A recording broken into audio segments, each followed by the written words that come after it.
বেশ কয়েকদিন হলো শীত হঠাৎ করে কমে গেছে এবং ভোর রাত্রি থেকে বেলা 10টা-11টা পর্যন্ত আকাশ এমন কুয়াশায় ঢেকে আছে। সূর্যের সেই তাপ বা উজ্জ্বলতা নেই। এই সময় গাছে পোকার আক্রমণ খুব বেশি হয়, তার কারণ কুয়াশার সাথে মিশে আছে বাতাসের ডাস্ট এবং প্রচুর পরিমাণে কার্বন কণা, যেগুলি পোকাদের বৃদ্ধির জন্য আদর্শ। এই সময় আপনাদের ফুল গাছ, সবজি গাছের পরিচর্যা করা খুবই প্রয়োজন, তার কারণ একবার পোকা গ্রো করে গেলে কীটনাশক দিয়েও তাদের দমন করা একটু কঠিন হয়ে যায়। সেই জন্য আজকে বিনা পয়সায় কিভাবে আমি গাছের পরিচর্যা করি সেটি দেখাবো।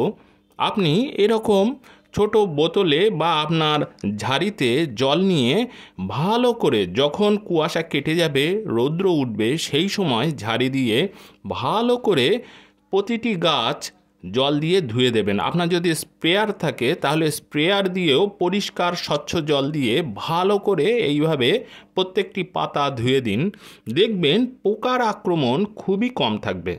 এইভাবে প্রত্যেকটি গাছের পাতা যদি আপনি ধুয়ে দেন তাহলে কুয়াশায় যে টক্সিন প্রত্যেকটি পাতায় জমেছে সেটি ধুয়ে যাবে, পাতা ফ্রেশ হয়ে যাবে, সহজে পোকার আক্রমণ হতে পারবে না। পদ্ধতিটি নিশ্চয়ই আপনাদের কাজে লাগবে। আজ তাহলে এই পর্যন্তই বন্ধুরা, টাটা।